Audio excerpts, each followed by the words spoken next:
Ebana, na kwa vipi mwanahabari 254 TV, hujambo na karibu kwenye makala hizi. Niite Fazul, usisahau kusubscribe, kulike na vile kushare. Siku ya leo nafuatilia maziko ya mwanahabari nguli wa mchezo wa mpira wa miguu ambaye anajulikana kama Diblo wa Kaberia ambaye alituacha wiki zilizopita. Sasa siku ya leo amefanywa maziko katika maeneo ya Meru. Sasa kuna vitu vingi ambavyo vimekuwa vikiendelea nyuma ya pazia, lakini kubwa zaidi ni ishu nzima ya Diblo wa Kaberia kufanywa kila ambacho tunachokiita dhulma na muajiriwa wake na vile wale ambao walikuwa na ukaribu na yeye. Kwa maana kuna video moja ambayo imetembea kwa kasi zaidi ya jamaa fulani ambaye anajulikana kama Arocho, ambaye anapiga mishe zake pale TV47 akihadisia jinsi Diblo wa Kaberia alivyopitia mateso na vile dhulma ambayo alifanyiwa na muajiriwa wake, issue ambayo nimekuwa nikifuatilia kwa karibu zaidi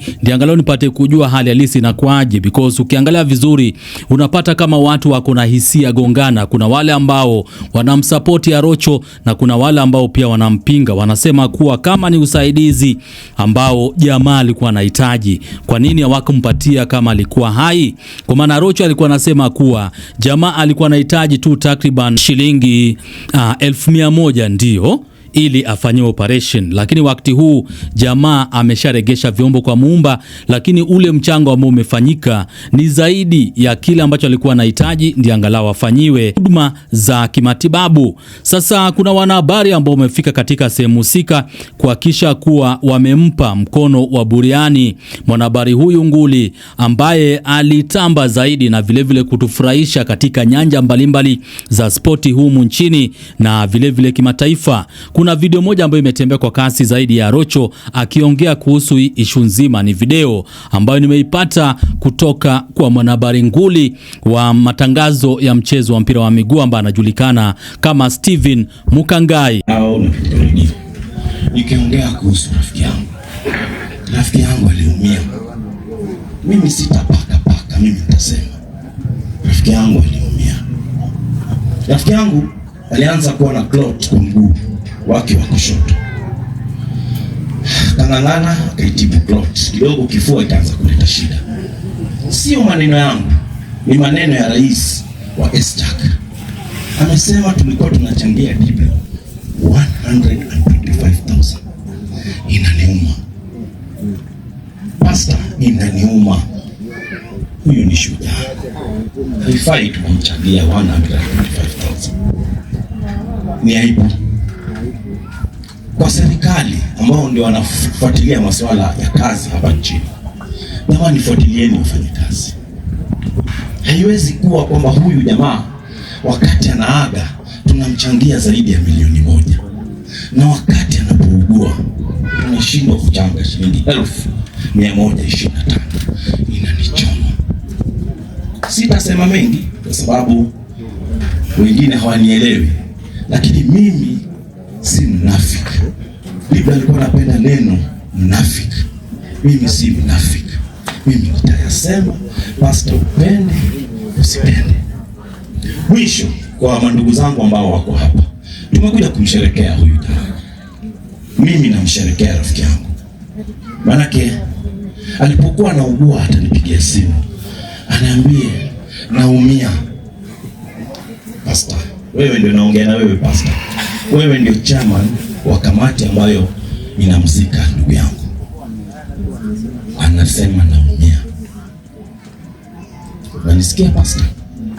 So wakati ninapoongea siongei tu kwa sababu ya kufurahisha yeyote. Naongea kwa sababu nilisikia uzito wa rafiki yangu. Alipoaga nilipokea simu kwa beki wa kupanda na kushuka. Beki nyanyuka.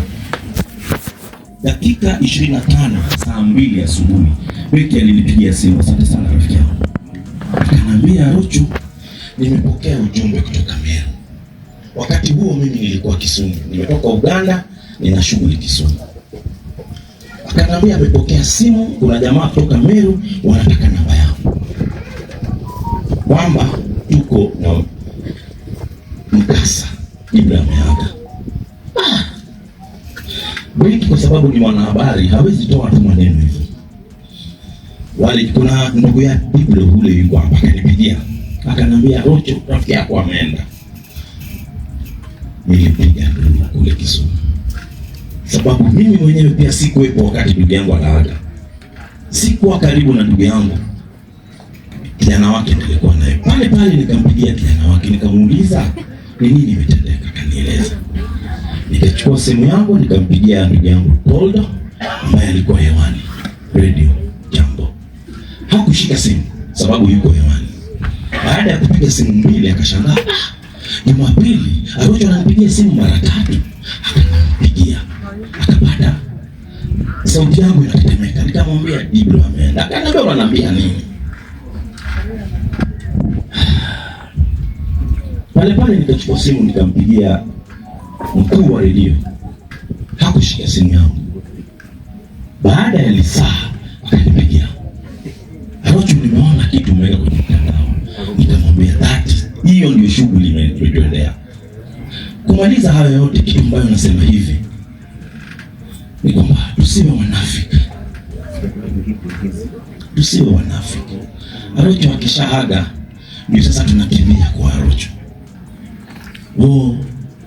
Rocho natoa 1,000,000 haitusaidia Rocho. Mlipata. Lakini nashukuru kampuni ya radio Jambo kiongozwa na Steve kwa kazi nzuri ambayo amefanya. Ameng'ang'ana nasi baada ya kifo na tumeweza kufikisha wenzetu hapa. Kazi nzuri Steve amefanya kazi nzuri hapo. Wa pili ambaye nitashukuru na nitamshukuru tena sana ni rafiki ya Diblo. Aliposikia anapiga nduru ndani ya redio kwamba Diblo ameteseka miaka 17, akanipigia simu. Akaniambia, Rocho, Diblo ana watoto wangapi? Nikamwambia ni 3. Akaniambia nipe wa kwanza. Nikamweleza kuhusu huyu kijana. Akaniuliza anasoma wapi? Akaniambia Karatina. Rocho nipe hesabu. Pastor anaongea na wewe, acha na simu. Ama unapiga video yangu? Umeweka simu chini? No, pastor ni wewe, naongea na wewe kwa sababu you are the chairman wa hii mazishi. Yule jamaa akaniambia, Rocho, school fees ya huyu kijana ni ngapi? Nikamwambia ni 216,000 shillings. Jamaa hakusita, akanitumia hiyo pesa kwa simu. Jamani, kumbukeni makofi mengi.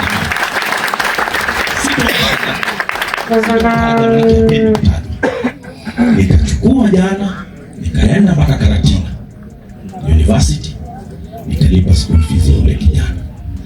Kuanzia sasa mpaka amalize university nikalipa.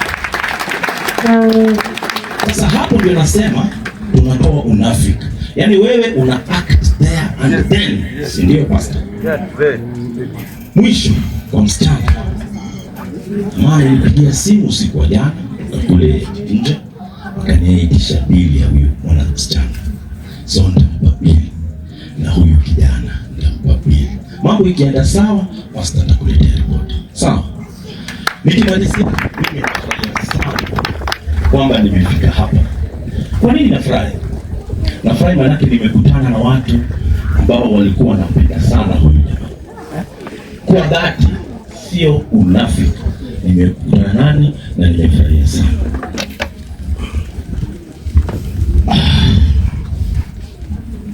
Asanteni sana watu wa Kageta kwa kunisikia. Asanteni sana kanisa kwa kunipatia nafasi ya kuweza kuongea kuhusu rafiki yangu. Asanteni sana. Nilikuwa namuita le président de la République of Kenya. Rocho tulia. Anambia Rocho tulia. Hivi kuna kitu kimetendeka. So sasa namueleza le président de la République of Kenya. Au revoir. Au revoir. Mwana nipatie ni makofi jamani. Au revoir. Au revoir. Au revoir.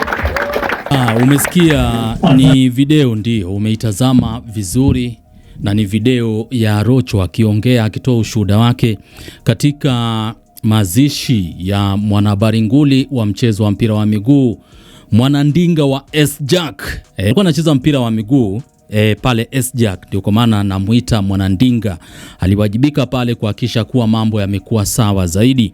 Sasa siku ya leo amezikwa kule sehemu za Meru Maua, na ni mazishi ambayo imepelekea wengi kujiuliza maswali kibao, kwa maana Arocho ameamua kufunguka kuhusu ishu nzima ya jamaa kudhulumiwa na vilevile kutengwa na watu ambao wangempa usaidizi wakati jamaa alikuwa hai.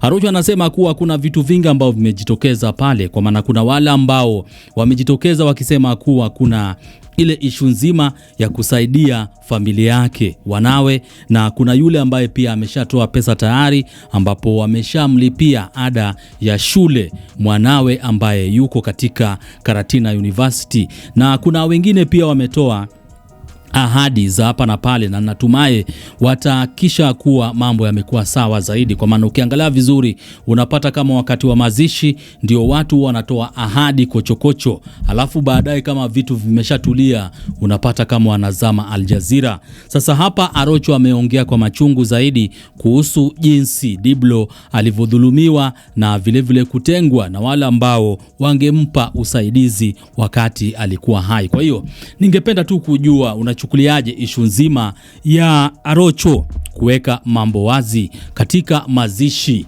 ya Diblo wa Kaberia, na habari wa kupigwa mfano ambaye alituheshimisha na vilevile kutupa burudani ya kimataifa na vilevile ya humu nchini. Kwa hiyo Habari 254 TV na Bonga Tube Media, usisahau kusubscribe, kulike na vilevile kushare. Ukiwa kule magetoni, vijijini na mitaani, usisahau kuwajuza wana kuhusiana channel hii ambayo inakuwa kwa kasi zaidi.